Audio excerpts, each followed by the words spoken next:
Magandang hapon po sa ating lahat. Una't higit sa ating Diyos na buhay at labis na nagmamahal sa atin. Amen po. Pwede pong makita ang mga kamay ng labis na nananalig at nagmamahal sa Diyos. At ibigay po natin ang best clap offering sa ating Diyos. Hallelujah! Hallelujah! Hallelujah! Hallelujah! Itong araw na ito ay pinagpala sapagkat patuloy na ikaw at ako ay narito upang patuloy natin itaas, dakilain, luwalhatiin ang pangalan ng ating Diyos na buhay. Amen po? Sapagkat ang araw na tayo ay malakas at nagagawa nating itaas, purihin, sambahin ang dakilang pangalan ng Diyos, ito po'y araw na pinagpala. Di ba? Sapagkat tayo na mga tao, pansinin po ninyo, kapag tayo ay, maalala nyo, sino po dito ang nagkasakit ng influenza? Lahat tayo. Amen. Naalala nyo kung iisipin ninyo, di ba ano pong nangyayari sa atin? Sa ayaw at sa gusto natin, nakahiga tayo. Sino po ang nagkasakit ng influenza na hindi nakahiga? Di ba? Hinang-hina tayo na yung utak natin gumagana, gusto nating gumawa, pero ang ating pisiko ay hindi kaya. Di ba? Kaya, kapag yung araw na ikaw ay, lalo na kapag naka-tune in yung ating puso na purihin natin ang ating Diyos, na yung ating isipan ay naka-coordinate po yung ating puso at isipan sa ating ginagawa at sinasabi. Di po ba napakaganda? Amen. Di ba? Amen. Kasi po kapag yung tao ay napakaraming problema, di ba? Iba yung sinasabi, iba yung ginagawa. Hello? Kaya habang tayo ay malakas at pinagpala ng Diyos, ay napakasarap po yung moments na maitaas, madakila po natin ang pangalan ng ating Diyos na buhay. Hallelujah! Sabi nga po ng ating kapatid na ating worship leader, ngayong buwan daw ng February ay araw ng mga puso. Ayan. Buwan ng mga puso. Pero sa mga ating na mga Kristiyano, araw-araw, tayo po ay in love. Sabihin mo nga sa katabi mo, araw-araw ikaw ba in love? Ayan. Ang ganda, magkatabi yung mga mag-asawa. Diba? Dapat linggo-linggo yata magandang magkatabi ang mga mag-asawa eh, di ba? Kaya dito ay siguro ay Sister Yoli, Brother Ashley, total hindi naman nakaupo dyan sina Abileo, siguro lumipat kayo kasi wala kayong nakikita dyan. Yung kandela, ilagay nyo na lang muna doon. Kawawa naman kayo, haligin yung inyong nakikita. Ayan. Okay, praise God. Ayan. Kasi dapat ay tayo po ay hindi tayo lugi, di ba? Ay, okay lang. Ayan, mukhang tawag dito ay nagsihulugan ang ating blessing. Ayan, glory to God. Okay, bago ko pabasahin ang ating text, mayroon po akong tanong sa ating lahat. Itong tanong na ito ay either na magaan mong tanggapin at pwede mong mabigat din na tanggapin. Depende sa ating karanasan sa buhay. Pag narinig mo ang salitang pag-ibig, ayan araw ng, talaga naman, araw ng mga enamorate ngayon. Pag narinig mo ang pag-ibig, pagmamahal, di ba? Kasi po, tayo ngayon na mga magulang, naging anak tayo. Di ba? Mula nung maliit, ipinanganak tayo, at naranasan natin magkaroon ng nanay, ng tatay, mga kuya, ate, o mga bunsong kapatid, at mayroon tayong relationship sa ating mga kapatid, at hanggang sa dumating yung araw na ikaw ay, sa mga may asawa, ay umibig. Ayan, ang lalim. Diba? Nagmahal at binigyan ka ng Diyos ng katuwang sa buhay. Di po ba? At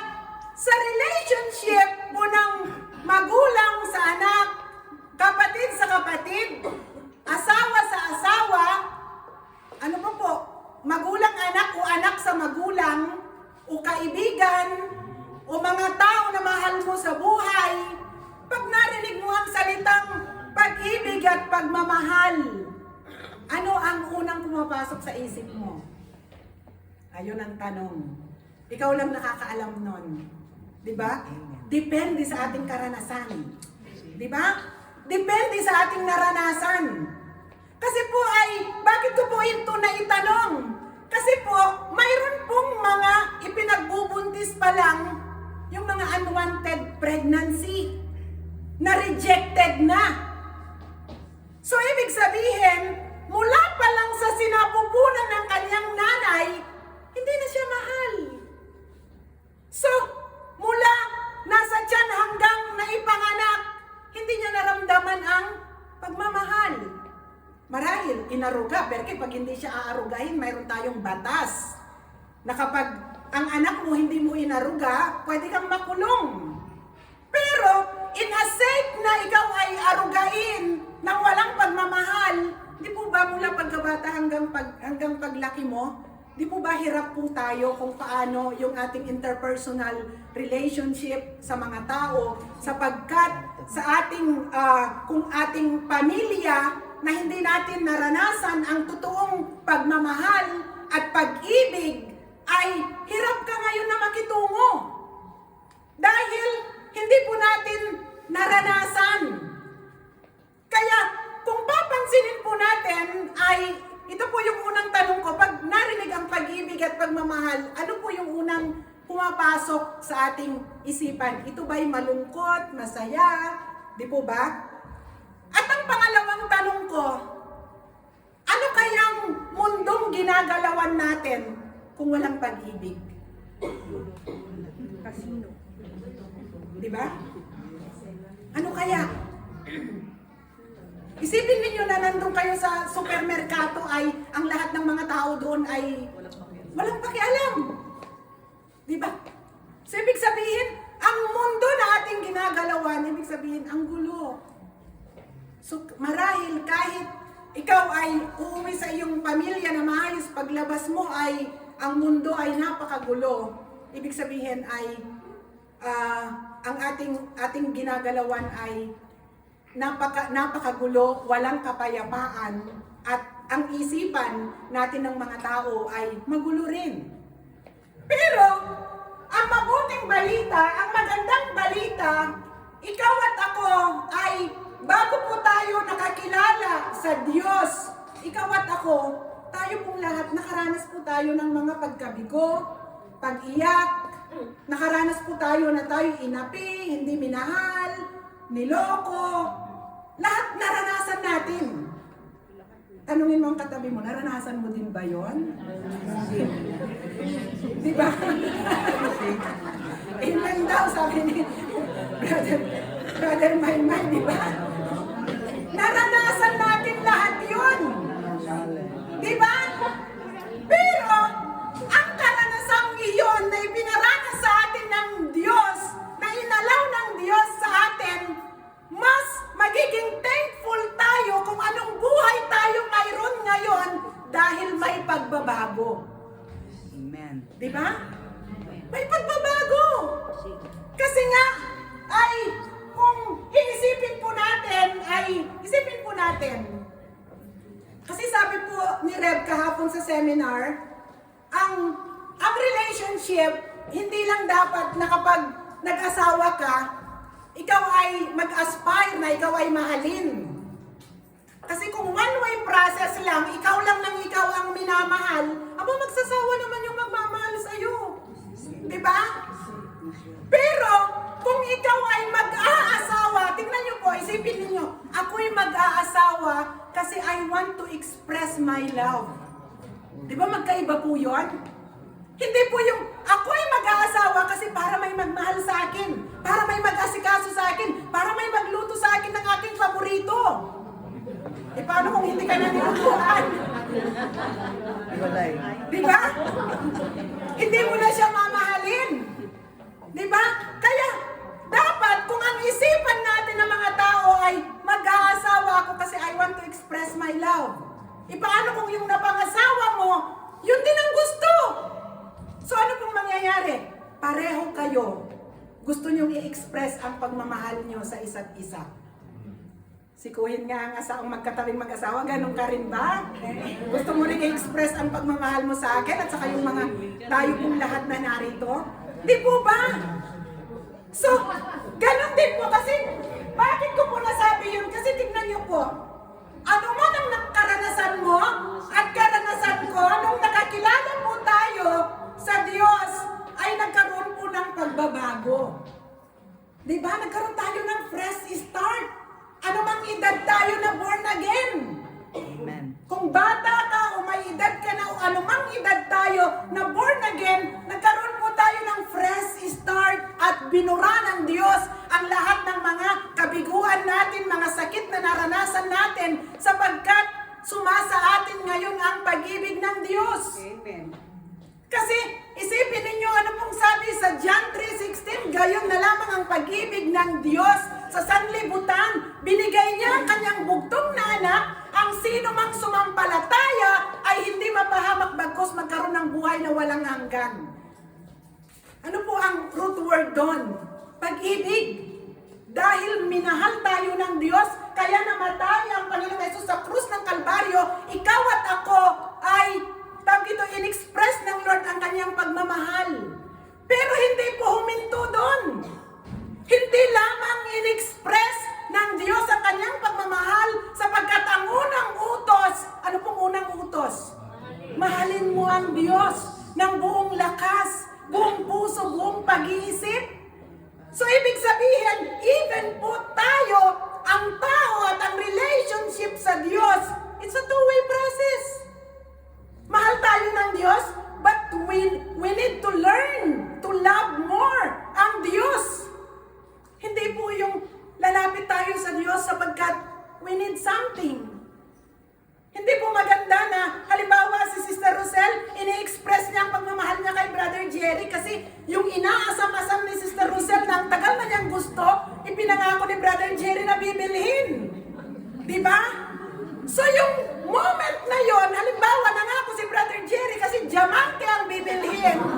At ang laki ng hiningi. So ibig sabihin sabi ni Brother Jerry, bigyan mo ako ng 1 taon.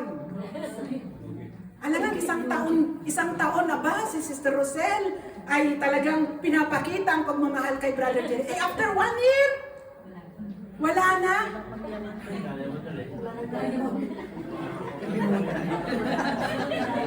Kaya ganun din po sa Diyos.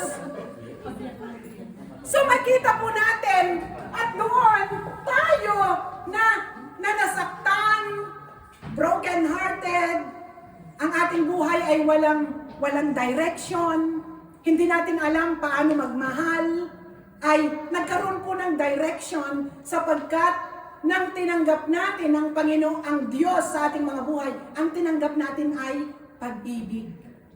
Kasi sabi po sa Book of John, God is love. So ibig sabihin, when we accepted Jesus sa ating buhay, we accept love. Kaya sabihin mo sa katabi mo, nasa iyo ang pag-ibig ng Diyos. Sumasa atin. Diba? Kaya, kung sumasa atin ang pag-ibig ng Diyos, kailangan makita sa atin. Hello? Kasi nasa atin, tinanggap natin si Jesus.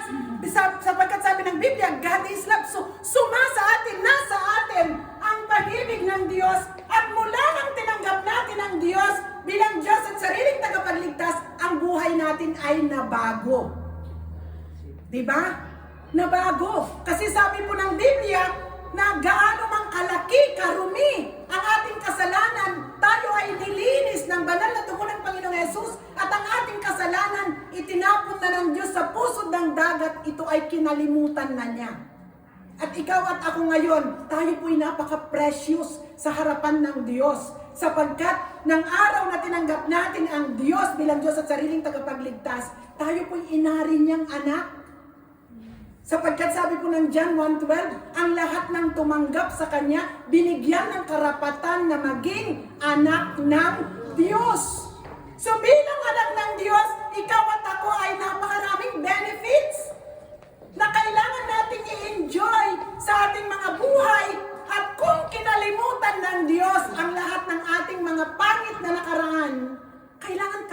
din natin ang ating mga pangit na nakaraan. Di ba? Sikuhin mo nga ang katabi mo. Sayang yung mga iba, walang katabi eh. Kindatan mo yung katabi mo. Tag dito, kalimutan mo na ang lahat ng pangit na nakaraan. Di ba? Ayan.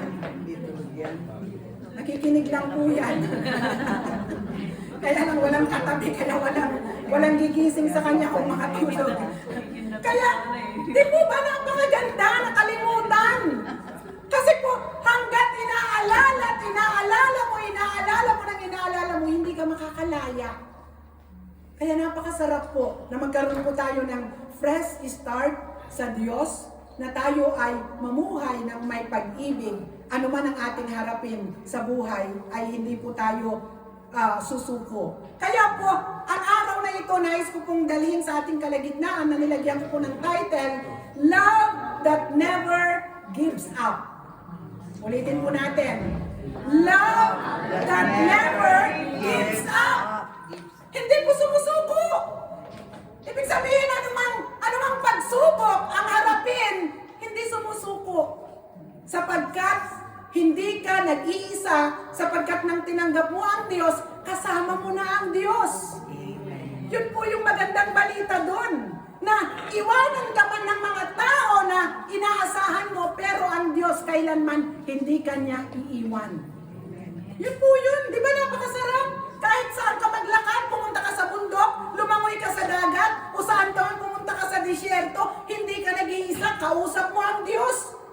Di ba? Kahit pa ang dilim-dilim ng gabi, naglalakad ka, nagpupuri ka sa Diyos, yung puso mo punong-puno, sapagkat alam mo sa sarili mo, hindi ka nag-iisa. Yun po yung napakasarap sa buhay natin na mga anak ng Diyos. Hindi po natin maramdaman ang kawalan sapagkat kasama natin lagi ang Diyos na sumasa atin. Kaya buksan po natin ang ating Biblia, 1 Corinthians 13 verse 7. Isang verse po tayo. 1 Corinthians 13 verse 7. Sa lahat po ng version sa Bible, ito po yung napili ko po. Ito yung New Living Translation. Ang sabi po dito sa English, 1 Corinthians 13:7, sabi niya, love never gives up, never loses faith, is always hopeful, and endures through every circumstances. Ang sabi po sa Tagalog ay, ang pag-ibig ay mapagbata, mapagtiwala, puno ng pag-asa, at nagtitiyaga hanggang wakas. Ang ganda po. Napakaganda po. Kaya po, na ikaw at ako na sumasa atin ang pag-ibig ng Diyos, ano man po ang ating maranasan, hindi po tayo nag-give up. Sapagkat nandyan lagi ang Diyos na sumasa atin, ano man po ang ating mga mararanasan. Sabi po dito, love has the power to bind us together, to bring us joy, and to sustain us through difficult times. Love is a force that binds us together, and it is within our families that we often experience the deepest and most enduring love. Meron pong ilang quotes and sayings dito po na nais ko pong basahin. Sabi po dito, family is not an important thing. It's everything. Ang ganda po. Hindi lamang daw po importante, kundi it's everything. Maalala niyo po yung sinabi ko sa inyo na minsan na nag-preach po ako dito na kung ang pamilya ay anumang maranasan ay nandun pa rin yung punong-puno ng pag-ibig. Di ba? Ang saya mong lumabas ng yung tahanan na magsaluta kayo sa bawat isa ng umaga at excited ka uling umuwi sa iyong tahanan sapagkat ang tahanan mo ay punong-puno ng pagmamahal. Because your family is your everything. Di ba sila yung inspiration natin? Di po ba? Malayo man sila, yung mga kapatid natin na nasa malayo ang kanilang mga anak, at nandoon na ipaparamdam po ang pagmamahal sa bawat isa, ay nandoon po ay naipaparamdam ang pagmamahal. At sabi din po, ito po ay sabi po ni Michael J. Fox, At sabi din po dito ng isang sumulat, at the end of the day, a loving family should find everything forgivable. Na at the end of the day, ano man ang mangyari, sabi po ng Biblia, bago lumubog ang araw, nagpapatawaran. Pag nagkamali, di po ba? Hindi po yung, sabi nga po nila na matutulog kayong magkatalikod. Di ba? Ang hirap po nun, mangangawit kayo, lalo na sa mag-asawa. Di ba? Mahirap po yun. And the most important thing in life is to learn how to give out love and to let it come in. Sabi po ay, ito daw po yung importante sa buhay na tawag ito ay ma-express mo yung pagmamahal at hayaan mo rin na ikaw ay mahalin. Sino po dito yung mga nagmamahal sa iyo ay gustong i-express sa iyo pero ayaw mo? Di ba? Kasi para bang minsan ay gusto mo ay ikaw lang yung nag-i-express pero pag sila ang nag-express ng pagmamahal nila sa iyo, para bang naglalagay ka lagi ng harang. Lalo na kapag may mga karanasan na nagkamali yung isa dahil nga yung binasa natin, walang forgiveness. Ano pong nangyayari? Naglalagay ng pader. Dapat yung mga pader na yan ay gibain na lahat. Di ba? Para wala na pong, walang harang. Mahirap po yun sa isang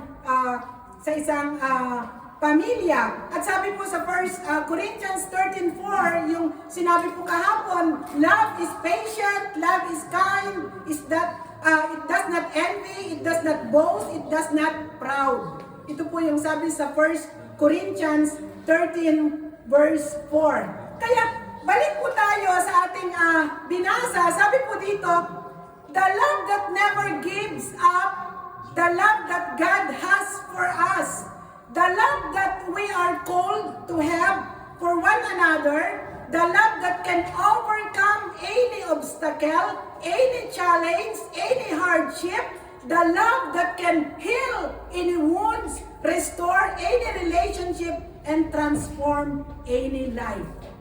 Nang dahil sa pag-ibig ay natatransform ang ating buhay. Isipin po ninyo, yung tanong ko kanina, gaano po kahirap ang mabuhay na hindi mo nararamdaman ang pagmamahal? Sa bawat araw. Di ba? Kaya, sa magulang, maalala ko, tayong mga magulang, di ba? Gustong-gusto natin ang mga anak natin ay parang ayaw na natin lumaki. Sino magulang ang, di ba, nakaramdam ng ganon? Di ba? Parang ayaw natin lumaki. Dahil, nung bata ang ating mga anak, kagaya na, tingnan mo si Nina, nagpapakarga sa mami niya. Di ba? Ini-express ng mga anak na yung mga maliliit na naglalambing, niyayakap ang nanay, ang tatay, mami, daddy ko sa mole, di ba? Ini-express nila. Pero nung malaki na sila, ayan, ang mga anak nasa likod lahat. Ayan, hindi mo na sila makarga. Di ba? Hindi ka na nila halos malapitan. Hindi na sila halos naglalambing. Kaya, tawag dito ay, maalala ko yung isang movie, yung about family. Di ba yung tatay na patay na yung kanyang asawang babae? Di ba nag-ano po siya, ay para bang gumawa siya ng sulat na ipinaalam sa mga anak na patay na siya. Di ba? Sino pong nakapanood nun? Amen. Kasi gusto niyang makapiling ang kanyang mga anak. Kasi ang lahat ng mga anak niya, busy sa trabaho, busy sa pamilya, pag tawagan sa telepono, halos walang tempo na kausapin siya. Kaya siya ay nagkunwari na patay na siya, anumang busy ng kanilang mga anak at mga apo, kinansel ang lahat ng mga activities, kumuha ng mga flights at umuwi lahat. Ang nadatnan nila, buhay ang tatay nila. Ayan, mga anak sa likod. Di ba? Kasi po, pagtanda natin, kayamanan, investment, tawag dito pera, mga bagay, na mga napakarami nating gusto. Pero pagtanda, ano na lang ang gusto natin? Pamilya, mga anak, yun na lang yung gusto natin. Ayan, mga apo. Ayan. Yun na lang po yung gusto natin. Kaya, yun po yung, kaya, kapag ang tao nakakaranas po ng pag-ibig sa bawat araw, di po ba ang saya ng buhay? Gaano man kapagod ang bawat araw natin. Kaya, ito po yung miracle ng Diyos na mayroon po tayong spiritual family. Na kung hindi po tayo nakakaranas ng pagmamahal kung nasaan po tayo, pagdating po dito sa ating spiritual family, ipadama po natin ang pagmamahal sa bawat isa. Kasi po, tayo ay dinala ng Diyos, pinag-isa ng Diyos sa kanyang banal na tahanan. Isa lang po ang dahilan. Sapagkat ikaw, nakaranas ka ng pag-ibig sa Diyos, gusto mong mahalin ang Diyos, at gusto mong i-express ang pagmamahal na nasa iyo, kaya nandito po tayo to express the love of God na nasa atin. Kaya pwede mong sabihin sa iyong katabi, I love you with the love of the Lord. Diba? Ang sarap po i-express po natin yung pagmamahal ng Diyos. Kaya ang number one po sabi, the love that never gives up. Mayroon po akong ilang points dito. Number one, holding on to hope and difficult times. Holding on to hope and difficult times. Ito po yung binasa natin na love never gives up, never loses faith, it always hopeful, and endures through every circumstances. Sabi po dito ay hindi nawawalan ng pag-asa. Kasi po, lahat ng relationship nalalagay sa test. Sinong agree sa akin? Amen. Nalalagay lahat sa test. That's why sabi ni Peter, tayo daw po, even po yung pananampalataya natin, yung pag-ibig natin sa Diyos, bago tayo tuluyan, i-commit ang buhay natin na maglingkod sa Diyos, bago ibigay sa atin ng Diyos ang kanyang anointing, na tayo ay servant of God, even ang faith natin, dumadaan sa apoy. Na ang sabi ay tayo'y dinadalisay gaya ng ginto. Na pag dinaan tayo sa apoy gaya ng ginto, ay pag natunaw ang ginto, kahit ito'y natunaw, ginto pa rin. Di po ba? Kaya, yung pagmamahal natin, kasi po, ito ay first yung nagkakaroon po ng natitest ang love. Una po, yung love natin sa Diyos. Kasi po ay, tignan nyo po, kahit lagi-lagi nating sinasabi, nagpipray ka, Lord, I want to serve you. Lord, may your power, may your anointing flow upon me. Alam ba natin na bago po ibigay ng Diyos ang kanyang anointing sa atin, idadaan tayo sa testing. Idadaan tayo kung yung pananampalataya ba natin, yung pag-ibig ba natin sa Diyos, ito ba ay totoo? Dahil mainit ang pagmamahal natin sa Diyos kapag totoo kay. I love you, Lord. Diba? Ang daling sabihin. Sa relationship ng mag-asawa, pag walang problema, Amore, I love you. Diba? Bago matulog, Amore, good night. Tibolio bene. Diba? Yakap mo, express mo yung love mo. Pag may testing.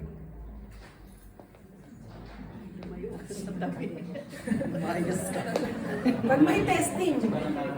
Ayan. Delikado ang mga mag-asawa na wala si Pastora Lalen sa tabi ni Kuya Boy. Pag may testing sa mag-asawa, pag gising mo kaya, may kolatsyon ka kaya sa table?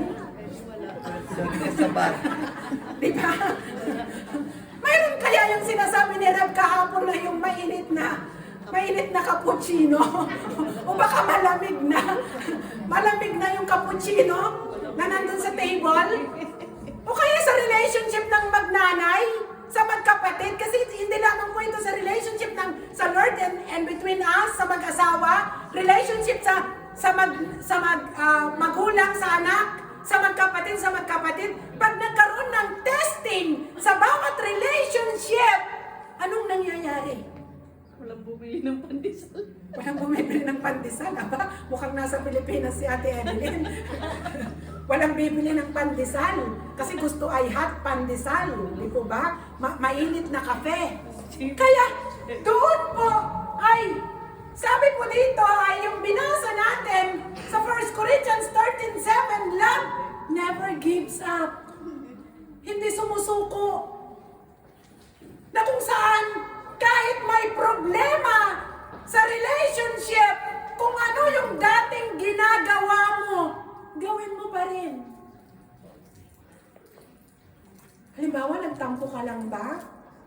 Tapos kayong mag-asawa ay nagtatrabaho kayo ng 8 hours a day? Dahil lang sa tampo, wala nang kakain? Sino magkakasakit? Di ba? Halimbawa, yung isa, ito na yung breakfast mo. Bahala ka sa buhay mo, mag-breakfast kang mag-isa. Sino magugutom? Di ba?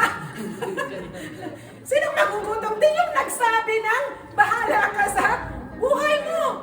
Yung pala, paglabas niya sa bar, magkulasyonin pala doon. Dahil ayaw lang magkulasyonin na magkasama. Kaya, nakita po natin, kung tayo po ay nagmamahal, hindi po tayo mag-give up. Kasi po ang totoong nagmamahal. Ang sabi po, di po ba yung pangalawang utos, mahalin mo ang iyong kapwa gaya ng pagmamahal mo sa iyong sarili. So, kung mahal mo ang iyong pamilya, dapat mahalin mo una ang iyong sarili. Kaya, kapag po ang pamilya ay laging siya na lang ang nag-aasikaso, ikaw naman na inaasikaso, aba, asikasuhin mo naman yung nag-aasikaso sa'yo. Di ba ka naman siya ang magkasakit? Tinanong ko po ito sa isang kapatid natin na nakaupo dito. Isipin mo, halimbawa may problema kayo. Isipin mo na ang asawa mo ay dumating ang panahon na nawala siya. Isipin mo ang buhay mong mag-isa ka. Di ba? Ang mag-asawa, magkatabi dito. May kawalan. Di ba? Ang pamilya, ang mga anak, tayong lahat na narito. Isipin ninyo, halimbawa ako, dito bilang naririnig nyo ako na nagpipreach ng every other Sunday. Of course, ang buhay ko hindi nyo alam hanggang kailan. Diba? Isipin ninyo na halimbawa ay tayo, diba, dito sa church, dumadaan tayo sa testing. Amen. We love each other because the love of God is within us. But, natitest ang ating pagmamahal sa bawat isa. Isipin ninyo na dito, habang nagsasalita ako dito, iba na ang pastor nyo. Diba? May adjustment. So, isipin natin na habang kasama mo ang nagmamahal sa iyo na ibinigay ng Diyos, ang bawat araw, pagkakataon, regalo ito ng Diyos, na mahalin ang bawat isa. Diba? Wala na yung tampuhan. Forgive and forget. Di po ba? Wala na pong tampuhan. Kaya, ito po ay binigyan po ako, bago ako nag-preach ngayon, binigyan po ako ng dream kagabi ng Diyos at umiyak po ako. At habang nag-aaral ako about love kanina, binigyan ako ng panaginip kagabi ng Diyos na magpipreach daw po ako. Nakalimutan ko daw po ang Bible ko, ang iPad ko, nakalimutan ko rin daw po yung bihisan ko. At ang damit ko daw ay naka-t-shirt ako nakatsinelas ako, at tawag dito, nakapambahay ako. At may mga tao daw na naghihintay na magpipreach ako. So, ipinakita ng Diyos sa akin doon, ano ang unang iisipin ko? Ako ba na mapapahiya dahil ganun ang suot ko? Dahil nakalimutan ko ang Biblia? Nakalimutan ko ang iPad ko, wala akong outline? O dahil committed ako sa Diyos na anumang ng itsura ko, ang mahalaga, yung pagmamahal ko sa Diyos at ang salita ng Diyos, maipahayag. Kaya ipinakita ng Diyos doon na kung mahal mo ang Diyos at ang mga tao na mahal mo, anumang sitwasyon mayroon ka, magpapatuloy ka na ipakita ang pagmamahal mo. Sabihin mo sa katabi mo, narinig mo yon. Diba? Kaya kahit anumang testing, magkaroon tayo ng laging pag-asa sa Diyos na ang pag-ibig ay mapagbata, mapagtiwala, puno ng pag-asa, nagtitiyaga hanggang wakas. Hindi sumusuko. Kahit na po nasasaktan yung ating mga puso. Diba? Kahit nasasaktan ang ating mga puso, minsan nasugatan na, pero ang nais po ng Diyos, tayo po sapagkat sabi po dito, but true love, the love that never gives up, holds on to hope, even in the darkest of time. Kahit sa tingin mo napakadilim, kahit sa tingin mo ay para ka nang nandoon sa tunnel, pero hindi ka sumusuko sapagkat alam mo na kapag ikaw ay laging connected sa Diyos, laging may pag-asa. Hindi po ba? Palakpakan po natin ang Diyos. Sapagkat ang pag-asa na ibinibigay po ng Diyos sa atin ay kagaya po ng pagsapit ng gabi na napakadilim at pagpikit ng ating mga mata, paggising mo sa umaga, sisikat ang bagong araw. Dala ng bagong pag-asa, bagong pagpapala na inihanda ng Diyos para sa iyo at para sa iyong pamilya. Amen po? Kaya sabihin mo sa katabi mo, huwag kang mag-give up. Ang buhay natin sa bawat araw laging may pag-asa. Sa Diyos laging may pag-asa. Amen po? Kasi po, ito po yung pinaka-best na example natin sa Biblia. At ito, hindi natin ito naranasan. Kasi alam ng Diyos na hindi natin ito kakayanin. Ang buhay po ni Joseph. Diba? About family. Na si Joseph ay, tawag dito ay, ihinulog na siya sa balon, ibinenta siya, naging slave siya, lahat na naranasan niya, pero nung nangailangan ang kanyang pamilya. Kaya dito ipinakita gaano kahalaga ang pamilya. Galit ka man sa ginawa ng pamilya mo sa'yo, sapagkat lampas tao ang ginawa sa'yo, halos walang kapatawaran yung ginawa sa'yo, pero kapag nakita mo ang pamilya mo na nangangailangan, hindi mo kayang ipikit ang iyong mata. Diba? Kaya si Joseph, nung nangailangan ang kanyang pamilya dahil nagkaroon ng taggutom, anong ginawa niya? Niyakap niya ang kanyang pamilya. Sapagkat hindi kayang ipikit ng bawat nagtataglay ng pag-ibig ng Diyos na ipikit ang mata kapag nangailangan ng mga mahal mo sa buhay. Di po ba? Kaya sa mag-asawa po ay huwag po ito yung maging pagtalunan ng mag-asawa. Kapag yung parte ng asawang babae nangailangan ang pamilya once in a lifetime. Hindi naman po yung araw-araw na isusustain mo. Once in a lifetime, tayo po ay magparaya. Amen po? Ayan. Magsikuhan ng mag-asawa, narinig mo yun, Han. Di ba? Narinig mo yun, di po ba? tayo po ay magparaya sapagkat ito po yung nais ng Diyos. Kaya anuman po ang ating maranasan ay huwag po tayong mawalan ng pag-asa sapagkat ang Diyos ay laging nagbibigay po ng pag-asa sa atin at nagbibigay po ng panibagong pagpapala sa ating mga buhay. Amen po. Bibilisan ko na po. In number 2 points, sabi po dito, overcoming challenges with persistent love. Sabi po, overcoming challenges with persistent love.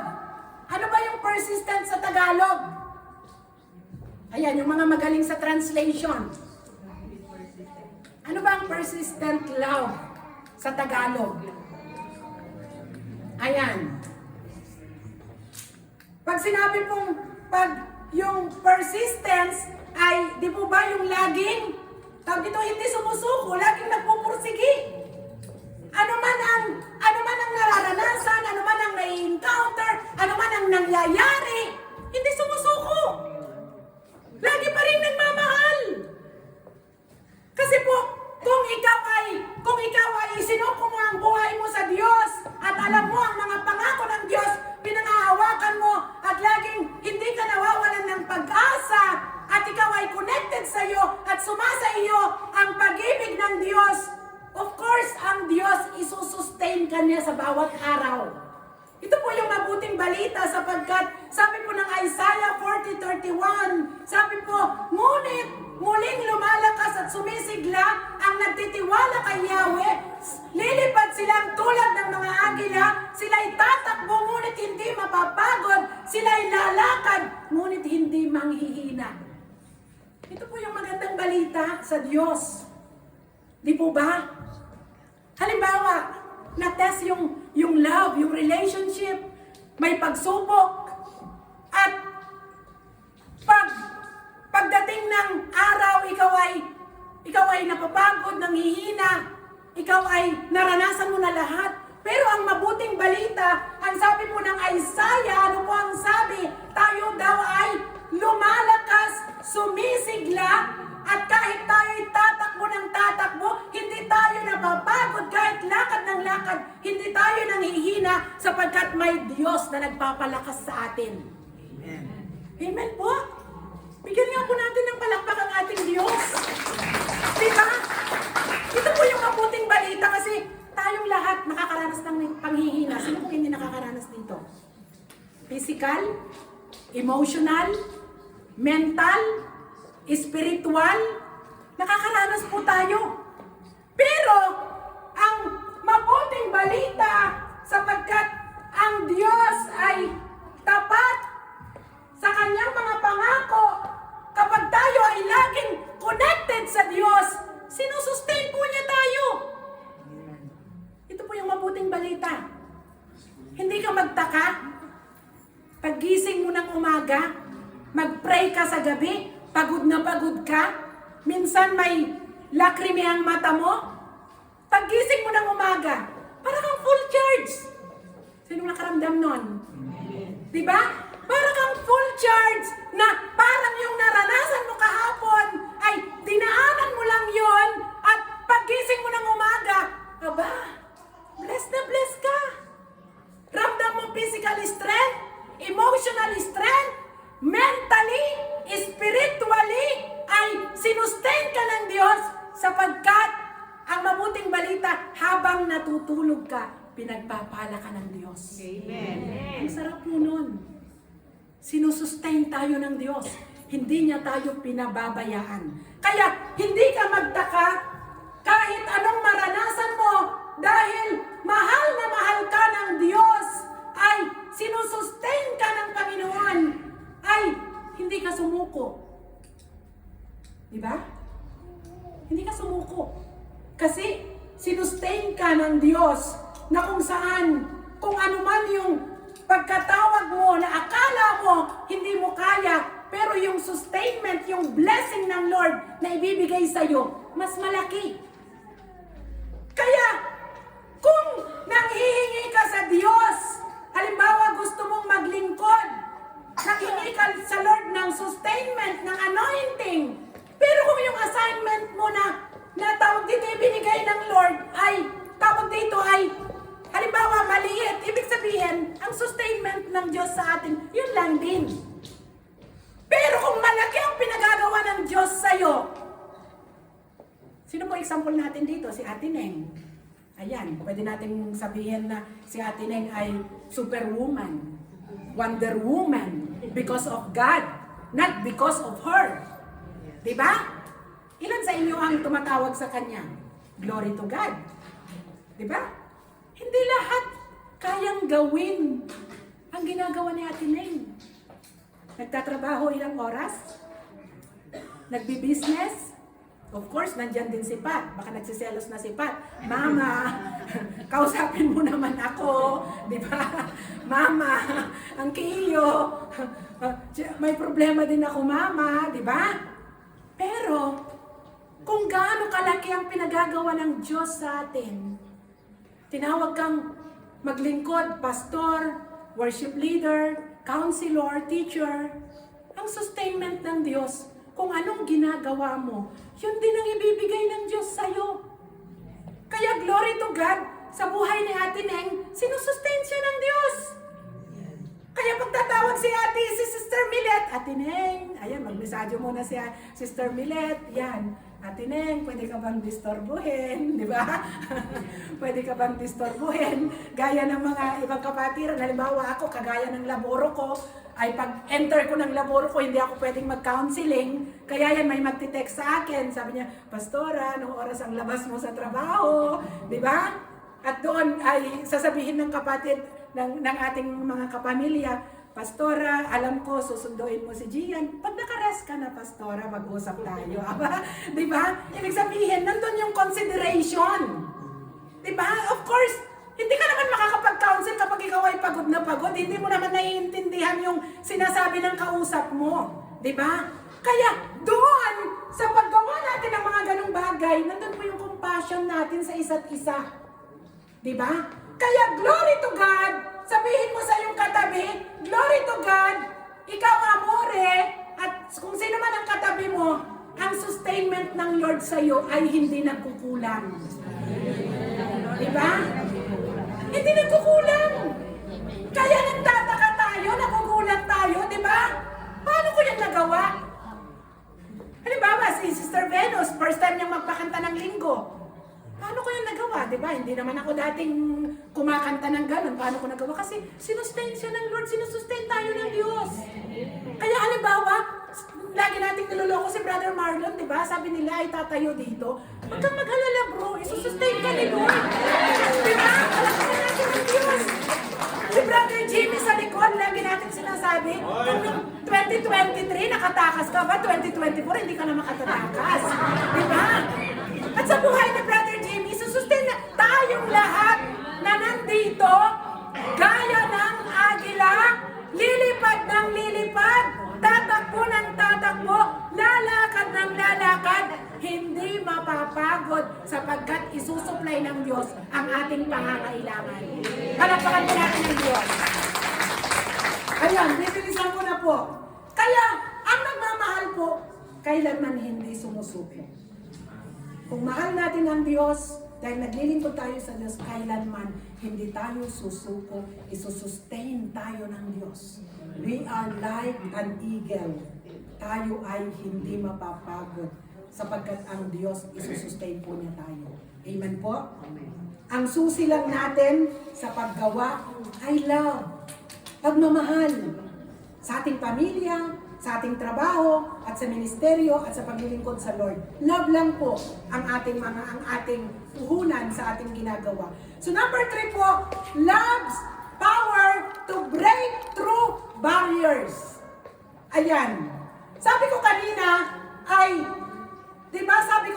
ay matitest ang bawat pagmamahal natin.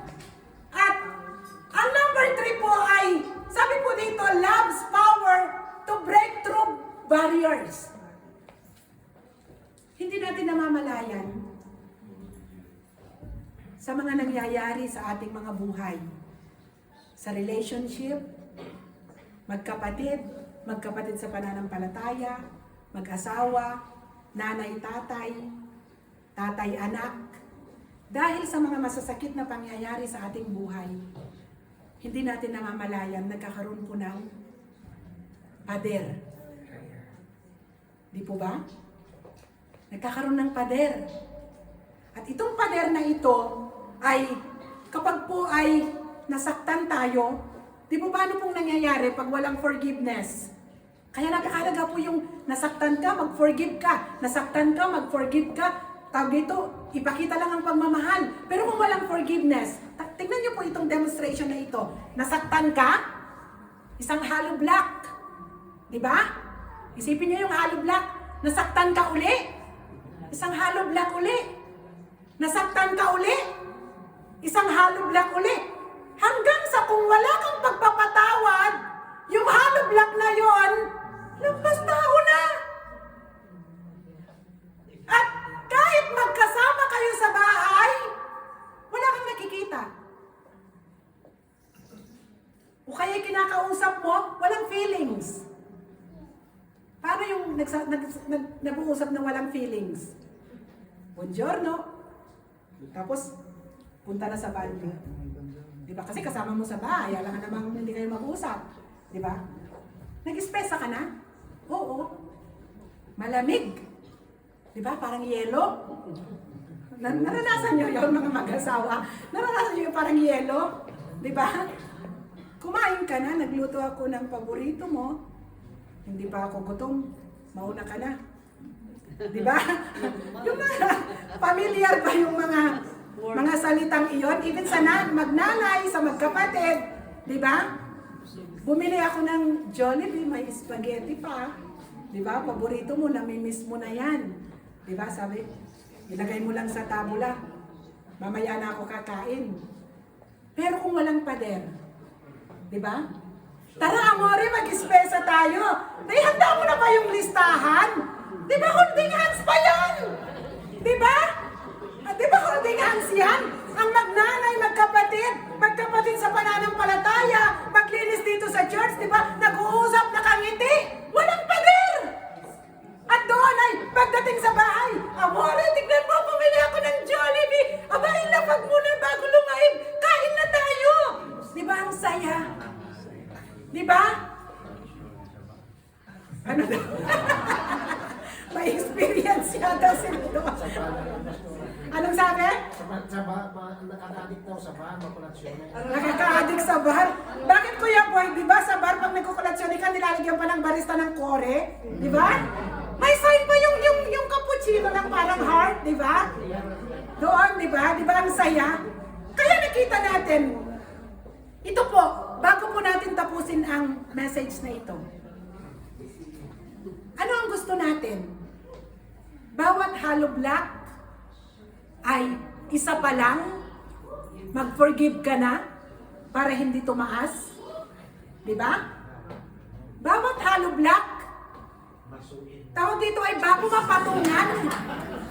Kasi mapapagod ka ba kapag mapasuhin mo pa yun? Alam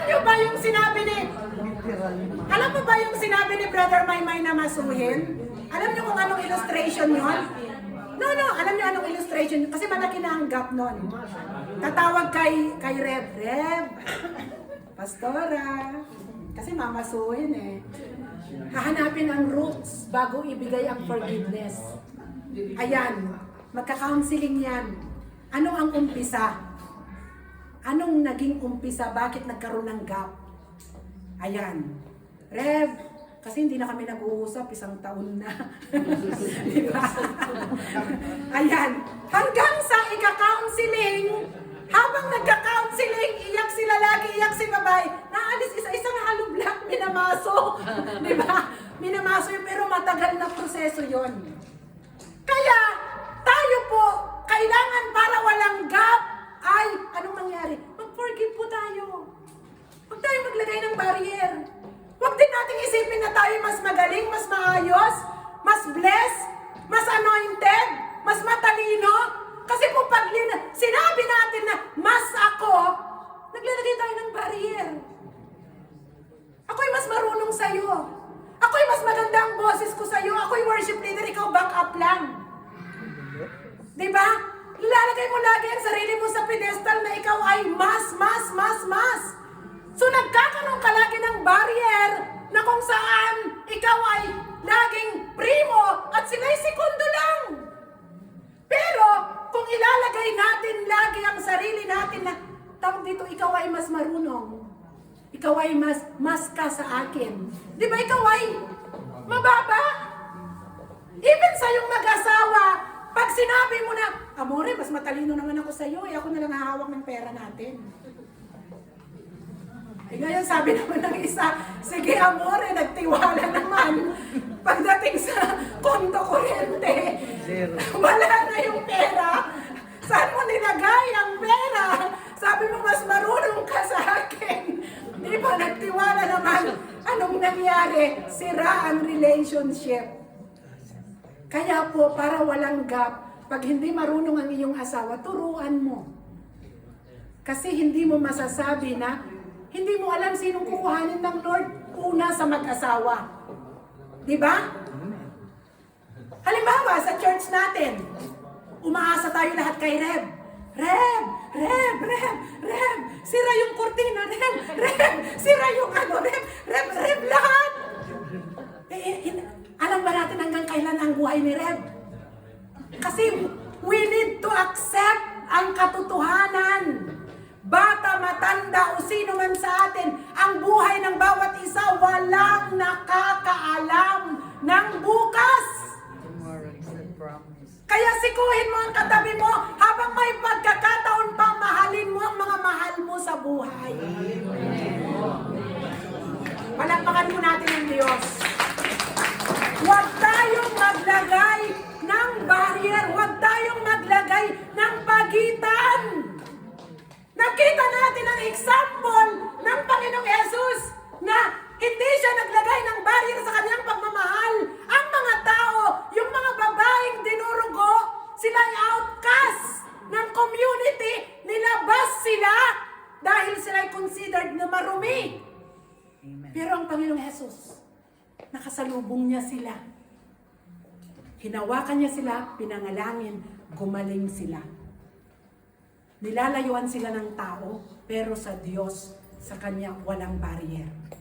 Kaya tayo rin bilang anak ng Diyos, wala tayong dapat ilagay na barrier sa sino man. We love each other. We will serve the Lord with all our heart, with all our love.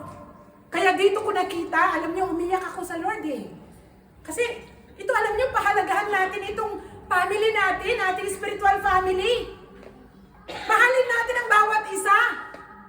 Bilang kami ng mga pastor nyo, of course, yung pagmamahal nyo sa amin, it's our inspiration. Subukan ninyo na pumasok kami sa church bilang pastor nyo at hindi namin maramdaman ang pagmamahal nyo. Hindi namin kayang mag-preach dito nang walang nagmamahal din sa amin. Diba? At subukan nyo rin na kami pumasok dito at hindi rin namin kayo mahal. Of course, hindi nyo rin kayang mag-stay dito. Kaya, if we love each other, di ba napaka-harmonious ang relationship? At dito na-test din po ang ating relationship.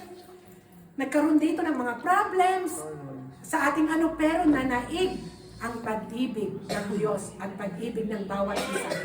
Ikaw at ako nandito po tayo. Palakpakan po natin ng Diyos. Ito po yung gusto ng Diyos. At kaya po, we learn to forgive. Huwag po tayong maglagay ng barrier at lagi natin isipin yung demonstration ng hollow block. Diba? Huwag niyo pong kakalimutan po. Yun. And dito po the last na points na gusto ko pong itakel ay sabi po dito, God's love has the power to restore and heal our broken relationship. God's love has the power to restore and heal our broken relationship. Napaka-powerful po ang love ng Lord. Di ba? Napaka-powerful. Kasi, nasa iyo na ang lahat ng sugat, brokenness, loneliness, lahat ng naranasan mong pangit. But, if you focus your eyes, your heart, your mind to the love of God para sa'yo, ang lahat ng iyon kulang pa sa ginawa ng Panginoong Jesus upang i-demonstrate niya ang pagmamahal niya sa atin.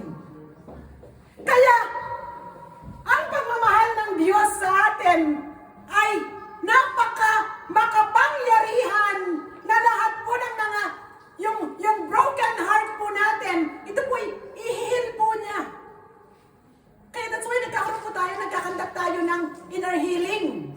Dahil sa kapangyarihan ng pag-ibig ng Diyos na mararanasan natin through sa masubmerge tayo sa pag-ibig ng Diyos. Ang sarap. Diba pag nandito po yung presence ng Lord, ang sarap. Wala ka nang nanaisin pang ibang lugar kung hindi ang mag-submerge ka sa pag-ibig ng Diyos. Ang sarap po.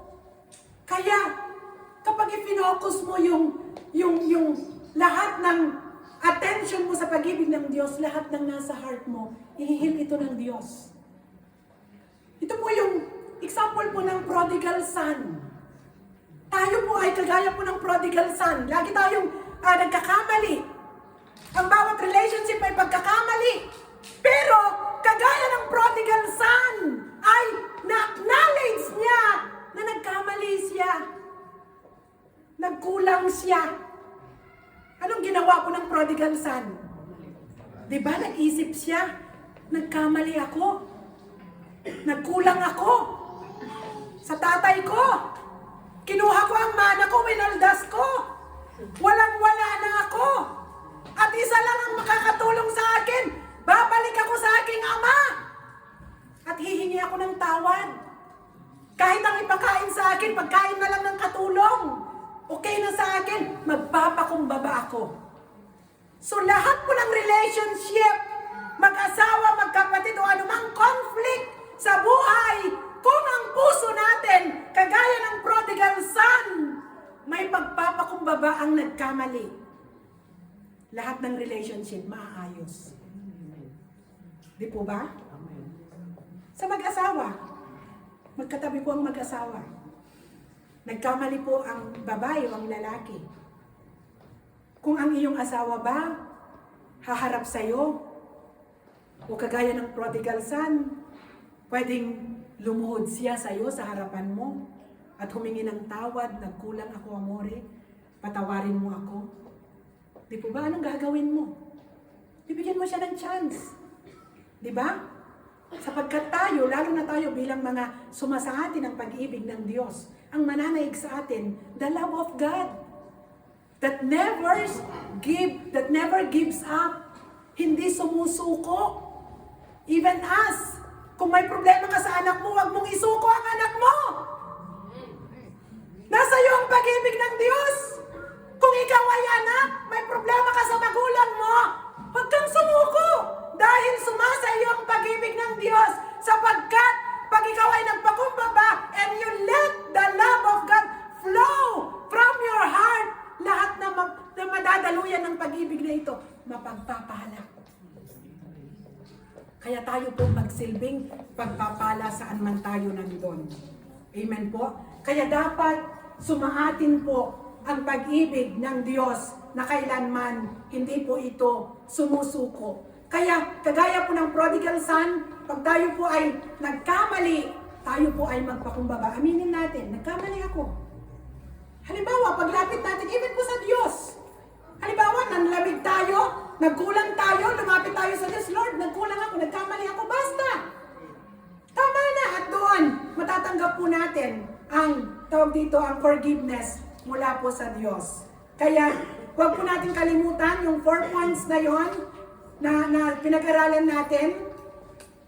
Ano po yung number 1, bago tayo mag-pray, sabi po, love that never gives up. Number 1, holding on to hope in difficult times. And number 2, overcoming challenges with persistent love. And number 3, love's power to break through barriers. Dito po yung nakalimutan ko sinabi, yung 1 Corinthians 13:8. Sabi po doon, love never fails. ngunit ang pag-ibig ay walang hangganan. And the last po, the number 4 points, God's love has the power to restore and heal our broken relationship. And conclusion, bago po tayo mag-pray, sabi po dito, God's love for us never gives up. Hindi po nag-give up ang Lord sa atin. Diba? Hindi sumuko. Ano man naranasan ng Panginoong Hesus? Hindi siya sumuko, kaya dapat i-focus natin ang ating paningin sa Panginoong Hesus. Hindi siya sumuko, hindi siya sumuko dahil mahal po niya tayo. God's love for us never gives up. He wants us to reflect His love in our relationship with others, especially our family members. Sabi po dito, in a world filled with brokenness, pain, and division, the idea of love that never gives up is a powerful and transformative message. It reminds us that love has the power to overcome any challenge or obstacles. When we hold on to the hope in difficult times, persist with love, break through barriers, and never give up on restoration and healing, we allow love to work miracles in our relationship, in our lives. May we be vessels of this unyielding love, extending into our families, friends, and neighbors, entrusting in its power to bring joy, peace, and reconciliation. We have seen that this love can hold on to hope in difficult times, overcome challenges with persistent love, break through barriers with love's power, and never give up on restoration and healing. At tandaan po natin yung ating verse, 1 Corinthians 13 verse 7, love never gives up, never loses faith, is always hopeful, and endures through every circumstances. Huwag po tayong sumuko, anuman ang hamon ng buhay. Pahalagahan natin ang mga taong ibinigay ng Diyos sa atin. Ang ating asawa, ang ating pamilya, mga anak, magulang, kapatid sa pananampalataya, ating spiritual family. Huwag po tayong basta-basta mag-give up. Sabi po, ang bawat pagmamahal matites, may trials, magkakamali ang bawat isa, pero we learn to forgive and forget at magkaroon tayo lagi ng fresh start sapagkat sumasa atin ang pag-ibig ng Diyos. Amen po. Palakpakan po natin ang Diyos. Hallelujah. Oh, hallelujah.